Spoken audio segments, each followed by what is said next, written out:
दो दिन में तुम्हें पढ़ जाना चाहता हूं। 2 दिन में तुम्हें पढ़ जाना चाहता हूं, उस किताब की तरह जो स्कूल की दीवार के पीछे पढ़ी थी मैंने, सबकी नजरों से छुपकर। और पहली बार लाल हो उठी थी कान की लौ उस दिन।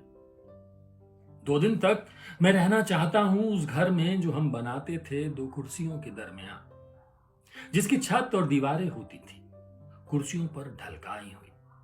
एक मोटी चादर और उस घर में बड़े बूढ़ों की नजरें बचाकर हम घंटों खेलते थे घर घर। 2 दिन तक मैं जीना चाहता हूं माँ बाप की नजरें बचाकर किया गया जिंदगी का पहला इश्क। 2 दिन तक मैं जीना चाहता हूं माँ बाप की नजरें बचाकर किया गया जिंदगी का पहला इश्क, जब उस मोटी चादर के तले तुम होती थी मम्मी और मैं होता था पापा। और हमारे दरमियान होती थी एक मीठी मीठी गुदगुदी जो डर के मारे दूर भाग जाती थी 2 जिस्मों की छुअन से।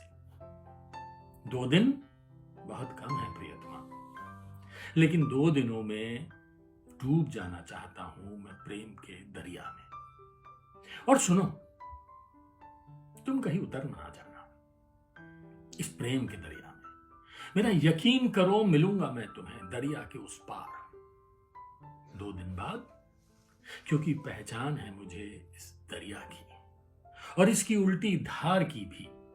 मुझे पता है इसमें जो उतरा सो डूब गया, जो डूबा सो पार।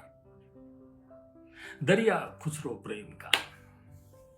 आलोक शर्मा जी की ये कविता है। दरअसल आलोक और मैं बहुत पुराने दोस्त हैं और मुझे नहीं पता था कि आलोक प्रेम कविता भी लिखते हैं। इधर उन्होंने प्रेम कविता लिखना शुरू किया, मैंने उनकी प्रेम कविता पढ़ी। आलोक को पता नहीं है कि मैं उनकी कविता पढ़ रहा हूं। आलोक बड़ा प्यारा लिखते हैं यार, आप लिखते रहिए। छुपा के रखा था आपने अपना ये फन। चलिए ना, इश्क